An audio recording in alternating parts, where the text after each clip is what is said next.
Welcome to FACT's 35th Celebration and Award Ceremony. My name is Nicole Pullen, and I have the honor of serving as FACT's Executive Director. We really appreciate you joining us today as we celebrate FACT's great work and recognize some wonderful champions for families and children in Virginia. As most of you know, FACT was created by the General Assembly in 1986 to raise funds to support work focused on preventing and treating family violence across the lifespan. That is child abuse and neglect, sexual assault, domestic violence, and abuse against older adults. It's a pretty tall order. And to increase understanding and awareness of the complexities of those issues. FACT is also charged with advising state agency and the governor on matters concerning child abuse and neglect and family violence. We're a unique public-private partnership. FACT is overseen by a board of trustees appointed by the governor, and the administrative support for the trust is provided by the Department of Social Services. I'd like to introduce now our current board chair.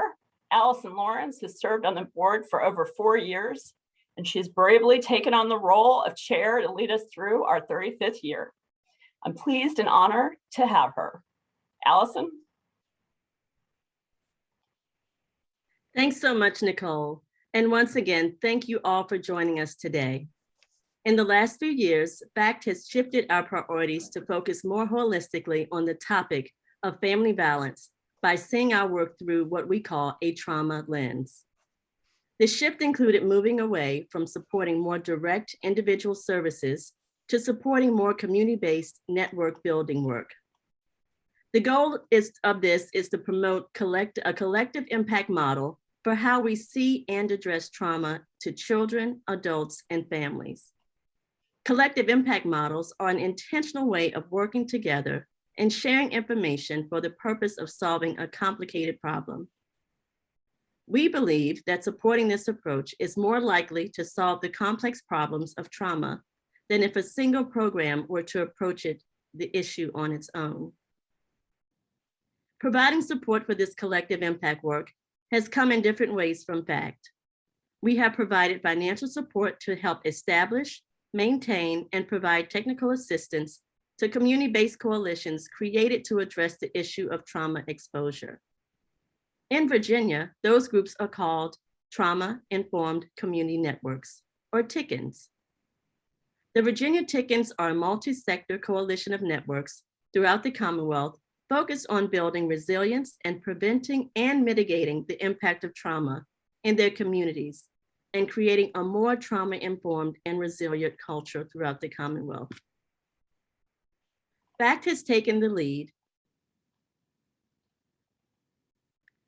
in conducting and promoting research through our publication of FACT issue briefs on effective trauma-informed strategies that programs can implement to increase resilience and improve outcomes for their clients. In our most recent issue brief series, we've taken on the data-driven project of examining how social systems of inequity directly impact trauma experienced by children and families.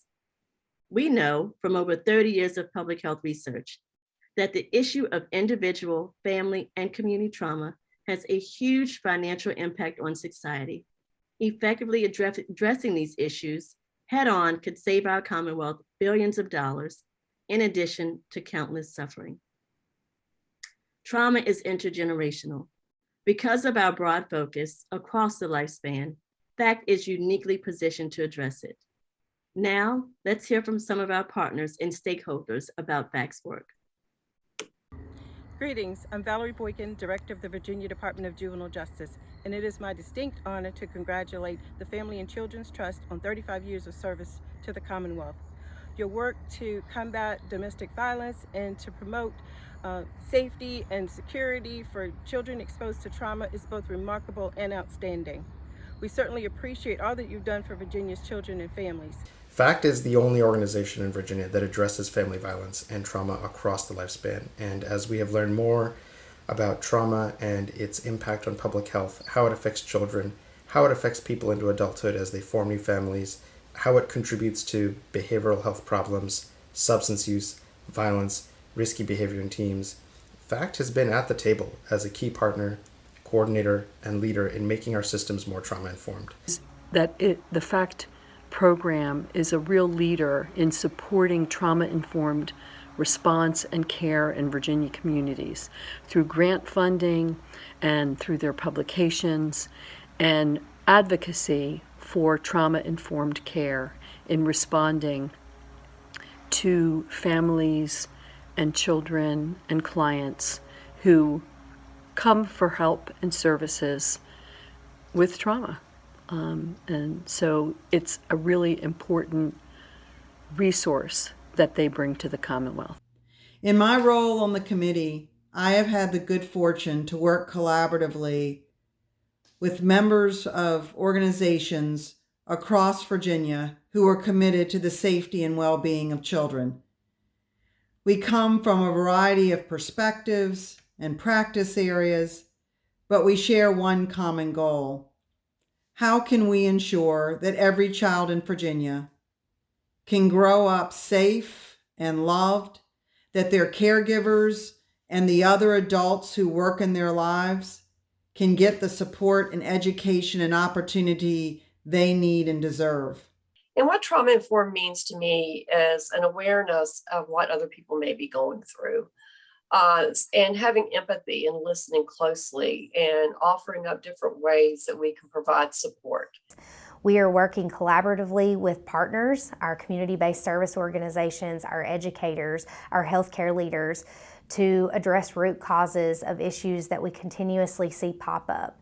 We want to work as a collaborative so that we better understand where our children and families are coming from and how we can better develop relationships with them so they trust us. We build a rapport to address those issues at the heart, and then we are creating a stronger, more kind community, and we have a better understanding of the background where people come from. We don't need to know their story, but just understanding that we assume trauma is in the room. So if that's the case, how can we approach someone with a gentle heart and a kind spirit to meet them where they are and help them figure out what their needs are to be a healthier, more resilient community? To me, trauma-informed care means approaching everyone we meet with empathy and compassion, because with the understanding that we never know what someone's story is or what they have been through. Preventing trauma and helping families heal from trauma is important to our organization and me personally, because so many problems that we see, from problematic behavior in schools to violence in our communities to substance use issues, come from people needing to heal from traumatic experiences. And with more trauma-informed services, we can make sure that our public systems, our schools, public safety, healthcare, are helping people heal and break those cycles of trauma instead of perpetuating them. And for this reason, FACT's work is invaluable, timely, and deserves more recognition and support. Trauma-informed care means that we are helping organizations to become trauma responsive rather than trauma-inducing. An organization that is trauma responsive provides safety, trustworthiness, transparency, choice, peer support, and collaboration. And trauma responsive organizations understand the impact of cultural, historical, and gender issues on the well-being of their staff and also of their clients. And finally, I believe that trauma responsive organizations look at every aspect of their structure, including their policies and their environmental aspect and their supervision practices. There's a wide breadth of things that we need to consider when we're looking to be a trauma-informed organization. It has truly been an honor to work with people who have the idea of how can we take a deep dive. They're not afraid of a deep dive. We're not afraid of data and research and holding ourselves and our systems accountable. And at the same time, having the hope and faith that things can be better, should be better, and will be better. And what trauma-informed care means to me is we provide an inviting environment. We provide a safe space. We listen and learn from the individual and then ask, how can I help? The work of resilience is tied into everything that we do, and so we are trying to support that grassroots level of developing coping skills and life skills that will make children ready to succeed in life. I truly believe trauma-informed care at its core is understanding that we all have experiences, and these experiences shape who we are and how we provide services. When those experiences are lovely and rosy, we see the outputs later in life. And when we can ensure that every child, family, and community is supported during these times, we can change outcomes for everyone. And that's why I'm excited to partner with FACT and other amazing trauma-informed community networks across the state of Virginia to ensure the safety and security for all Virginians. In addition to my role on the Child Abuse and Neglect Committee, I've been honored to serve as the Executive Director of Greater Richmond SCAM for the last 22 years. One of the most impactful things that we've been able to do at SCAN has been to help create a coalition in the Greater Richmond area known as the Trauma Informed Community Network. We created it in 2012 with partners from around our region to help have a more trauma-informed, resiliency-based system for children and families and for those that serve them. Fast forward now, 9 years later, we, with FACT's significant and long-term support, have been able to help develop 27 other trauma-informed community networks across Virginia. FACT has a special place in the heart of our network because it was a FACT grant that in 2016 that officially launched our network. The funding that FACT made available that year allowed us to build a steering team of committed professionals, create branding and marketing materials, and the network's first and only conference to date, the We're All In conference. While the backbone organization has changed, Kriezek remains connected to FACT and the amazing work they are doing across the Commonwealth to help all children flourish. Over the last year, because of FACT funding, we've been able to put what was both the Community Resilience Specialist, which is now the Community Resilience Manager position, into place to be a convener for our Southwest Virginia Trauma-Informed Community Network. This has allowed the leadership role to be at the table and be a convener, and allowed United Way of Southwest Virginia to be that backbone agency that really drives the work of collective impact across our region. When we first started, we had approximately 12 to 15 members, which were driven around health initiatives for children and families. But in the last year, we've been able to expand to a little over 100 members for our TICN, and that has allowed greater buy-in and also more resources at the table. What our TICN does is it aims to build a more equitable, safe, trauma-informed, and resilient Alexandria by informing, supporting, and elevating our community. Hence its name, Resilience Alexandria Inform, Support, Elevate.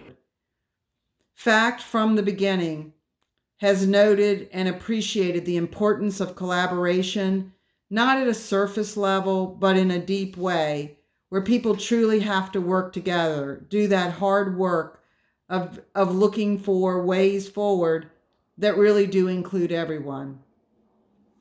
And really helps us develop some goals and actionable items around trauma and resilience to foster stronger relationships with our community service boards, as well as our school systems and other partners throughout the region. I was interested in becoming a part of the trust fund board because I wanted to see how family violence impacted families in our state, more so than just in my small community. And I also was attracted to trying to do prevention of family violence.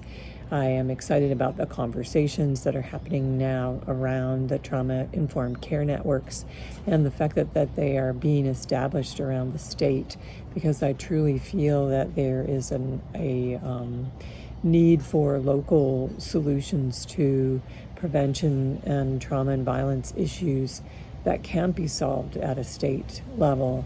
And so it's exciting to see small communities coming together, and partners that may not necessarily communicate regularly with one another starting to talk about ways to prevent violence and make their communities stronger. These networks are critical. They provide an opportunity for communities to come together who know their problems the best and know what the solutions can be. They bring together people from different sectors who sometimes aren't sitting at the same tables when these complex issues are addressed. We bring together people who've been impacted most by family violence and making sure their voices are the ones we hear as we work to create a different way forward. FACT is focused on prevention as well as treatment of abuse and neglect and violence. And that's a really important thing. I think it's a really important component of their work because it's hard to work on prevention. And it's really the most critical piece of our response to that work. Treatment is important, but getting to the roots of the abuse and the violence and strengthening children and strengthening their families is what it's all about. This includes everything from publishing issue briefs to raise awareness of how trauma affects families, to working at the local and regional level to fund community-based trauma prevention and awareness. There's an art and a science to prevention of family violence, and I strongly believe that the science piece needs to be followed, but that art and the heart of prevention, if that's followed as well, can go a long way to making our communities strong and families being resilient and raising children who become contributing members to our society at large. We've tackled many issues over the last couple of years. We often are tackling issues that are more urgent and need more immediate solutions, but we also have the fortitude and the will to tackle some of the most complex and long-term issues facing families and children and the systems that serve them in Virginia.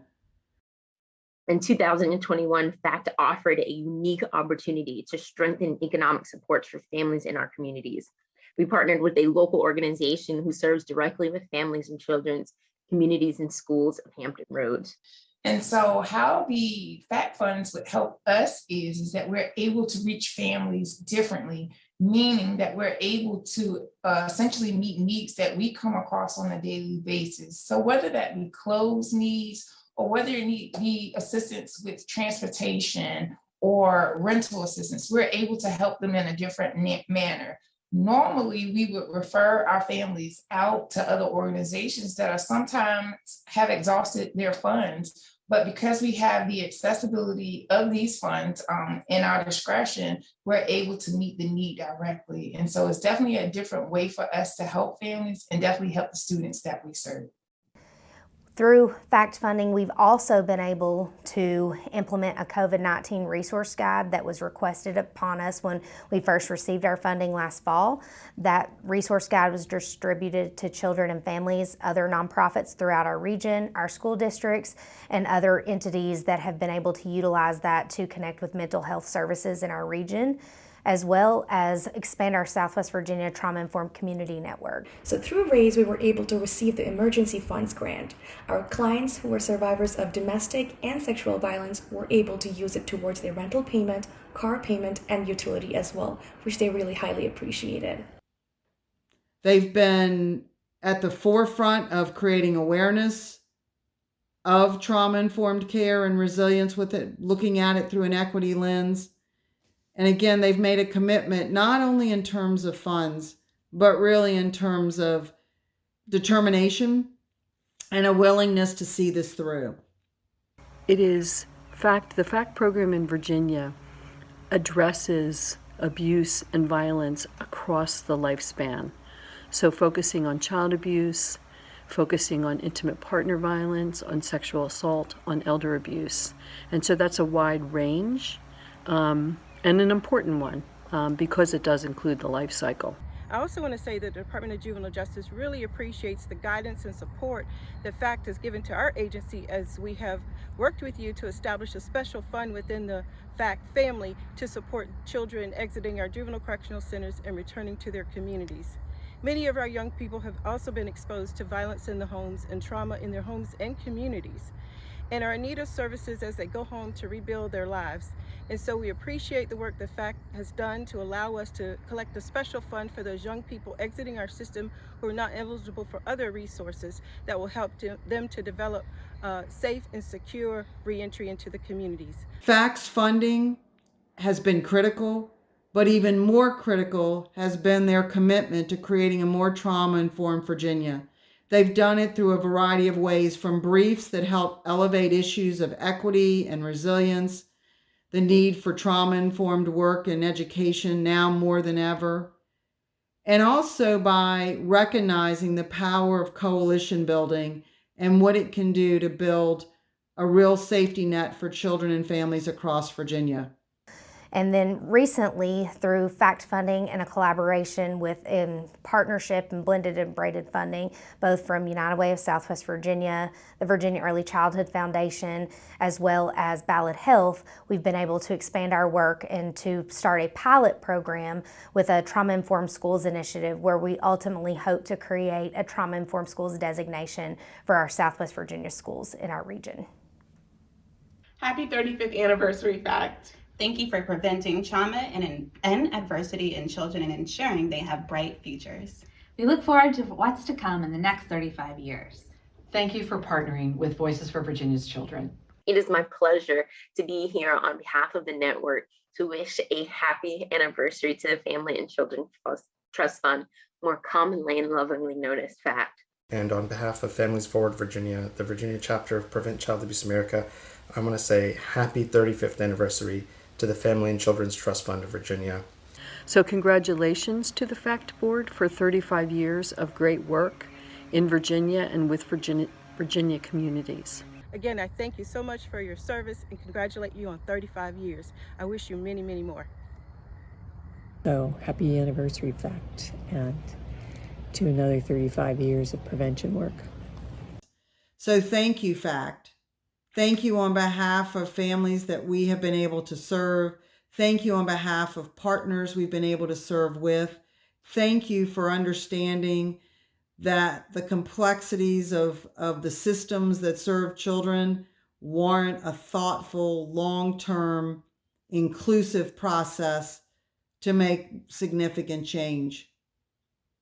We hope you celebrate these 35 years and then get right back to the business that you do so well. It's wonderful to hear from so many of our partners who are working every day to make life better for families and children throughout our beloved Commonwealth. We're so honored to work with them.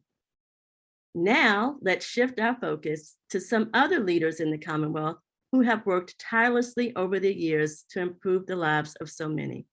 Our legislative champions. Today, we're honoring 5 amazing leaders in Virginia who have fought for laws to strengthen families and protect children. Working on these issues is not easy or popular. Families and children don't have lobbyists or PR experts working on their behalf. They depend on nonprofit advocates and their own overburdened voices to navigate through the complex world of the Virginia General Assembly. They rely on people who work in the world to listen and stand up for them, even when it's not popular to do so. FACT understands how impactful system-level change is to individual lives. Without our legislative champions, families and children would easily be forgotten and communities would pay a great price. So without further ado, I'd like to begin the recognition portion of our program. Our first awardee is Delegate Paul Krizek.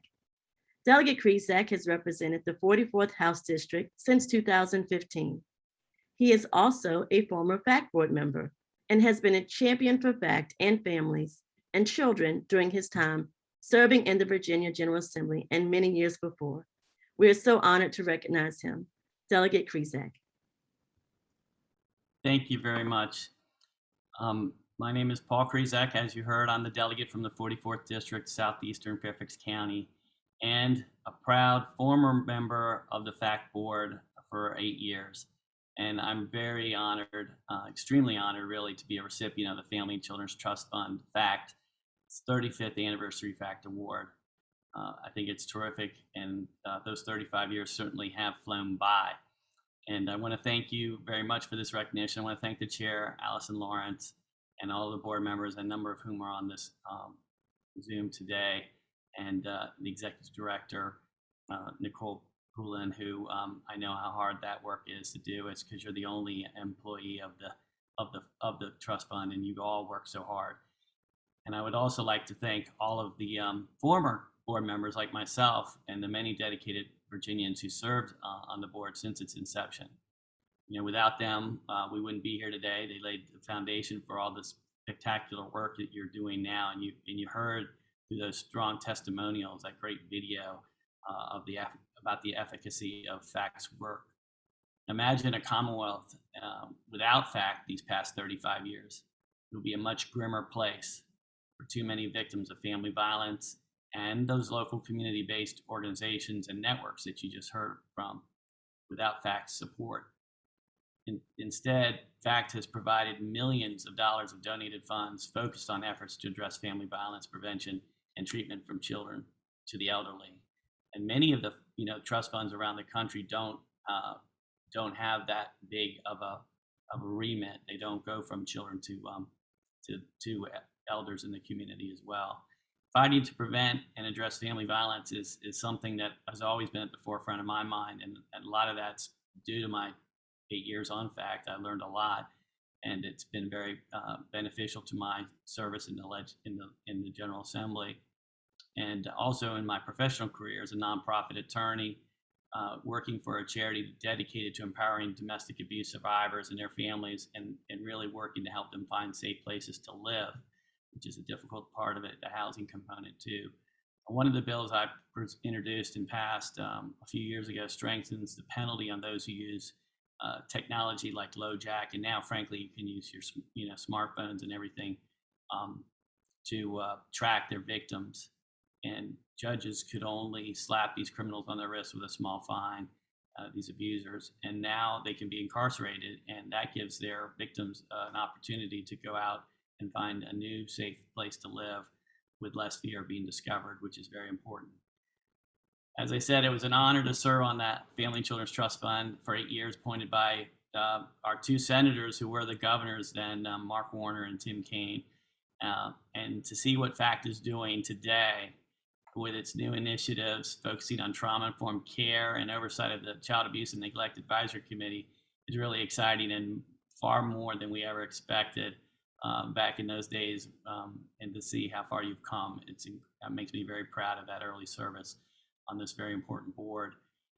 While my time on the Board of FACT has long ended, I think 8 years was the maximum in the bylaws that you allow us to serve. I remain strongly supportive of your mission, and also one of the things that I really tried to do, I think I was the treasurer, or at least I was the vice chair at some point on the board, but finding a dedicated source of revenue to replace the dwindling tax checkoffs and the way too competitive license plates, right?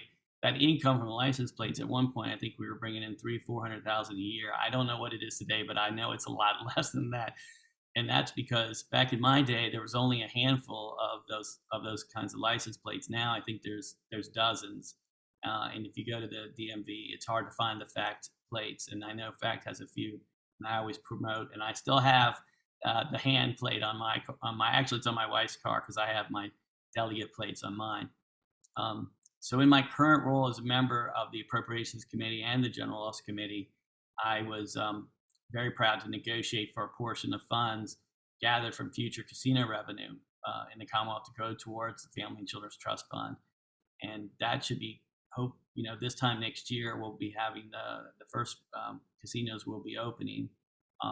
So, in 2 years, you should start seeing that, maybe a year and a half, you should start seeing some of that revenue, and it will grow, and it will be, it's not so much as, one of the things I made sure is it's not something too big that somebody, a future delegate or senator, may want to remove.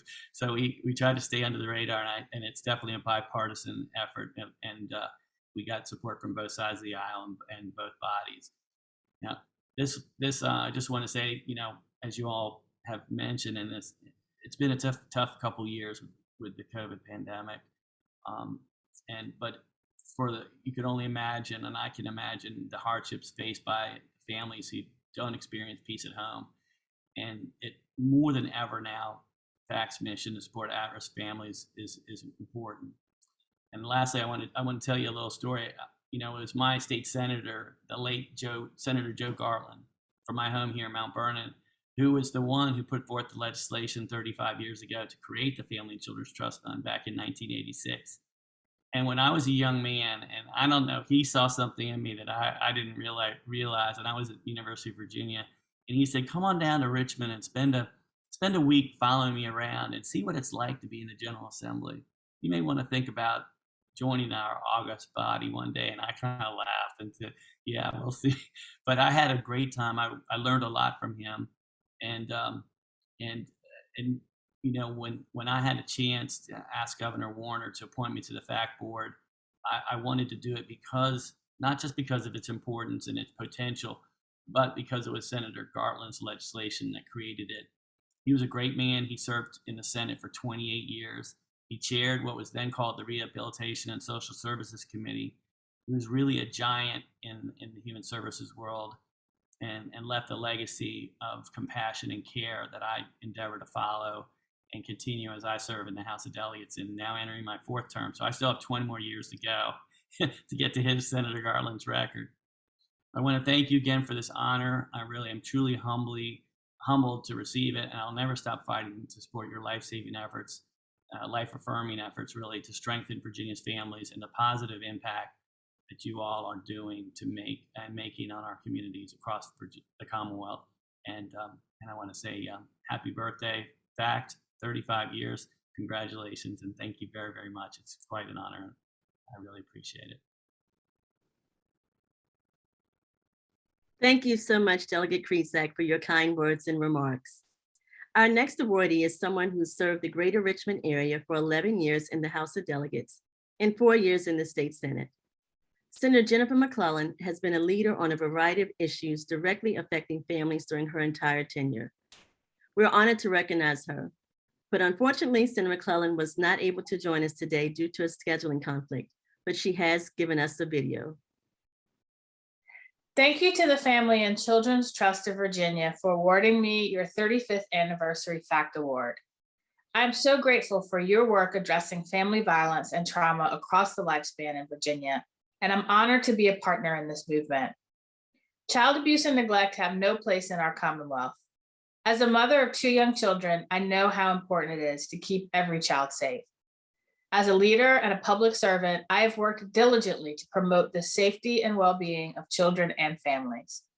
Most recently, advocating for budget language for the Family and Children's Trust Fund, led passage in 2021 of a bill that invests $50 million in hiring more school support staff, such as social workers, nurses, and mental health professionals to deal with wraparound services needed by our students.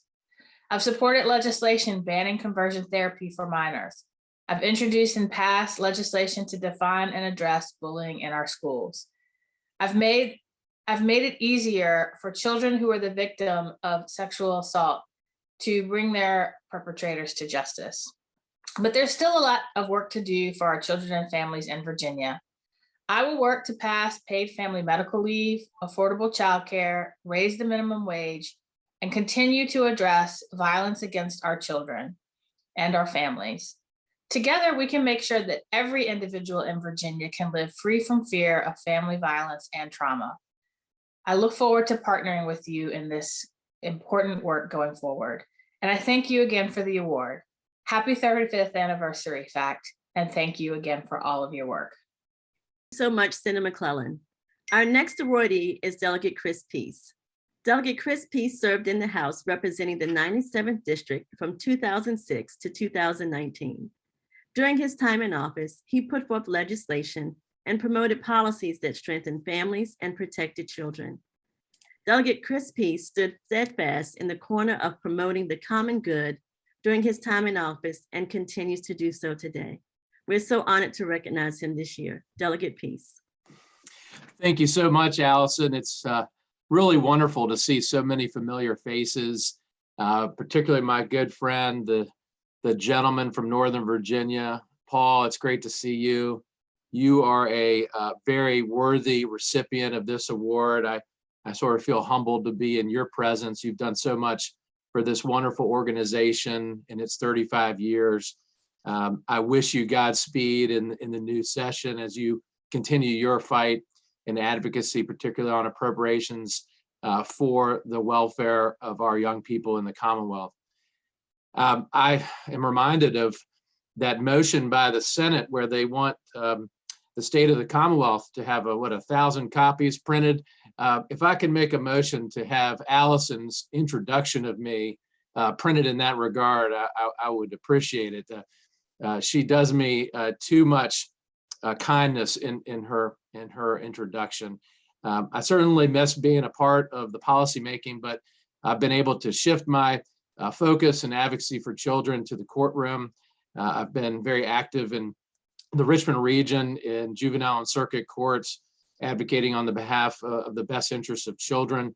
In fact, today was in Henrico and also in Hanover just prior to this meeting. So it's been a wonderful journey to be able to first be a part of policymaking and set a good framework in the Code of Virginia that would support families and advance the interests of children. And then now to sort of see how the rubber meets the road in the courtroom on a more full-time basis. It's an honor to be recognized in this regard. Senator McClellan is a true champion for families and children. It's always wonderful to be associated with my good friend, the gentlewoman from Richmond. Congratulations to this great organization, Allison, your leadership, Linda, all the other board members. You do tremendous work, and certainly hope that there are many more anniversaries to come for this great organization. Thank you again. Thank you so much, Delegate Peace. It's so great for you to join us today. Our next awardee isn't able to be here due to legislative work, but we're still honored to recognize his service. Senator George Barker has served in the Virginia Senate representing the 39th District since 2007. During his time in office, he has worked to progress a variety of issues directly impacting the health and welfare of children and families. In addition to his state level service, Senator Barker has worked for over 35 years within his community in Northern Virginia to advance local policies to improve the lives of marginalized citizens. We're honored to recognize him today. Now, our next and final awardee is Delegate Betsy Carr. She served as delegate for the 69th District since 2009. During her time in office, Delegate Carr has continually fought a multitude of issues that increase the strength and stability of families and children. We're honored to recognize her. Due to a scheduling conflict, Delegate Carr is unable to join us, but she sent a video for us. Delegate Carr. Good afternoon. Congratulations to FACT for your 35th anniversary, all the good work that you have been doing. I am so deeply honored to receive this award on your 35th anniversary. Thank you so much. And thank you for the work that you have done and continue to do for the families and children of Virginia. Again, I'm so sorry that I'm not there with you in person, but so happy and can celebrate in my mind all that you have done and continue to do. Well, thank you all so much for joining us today. This concludes our virtual FACT 35th anniversary celebration and award ceremony. I'd like to take another moment to recognize all of our awardees. And a special thank you to our board members who are present in all the work that you do, and to all of our guests. Again, thank you. And I hope that everyone will be able to support FACT through donating in honor of our 35th anniversary. So here's to another 35 years. Thank you so much and have a wonderful day.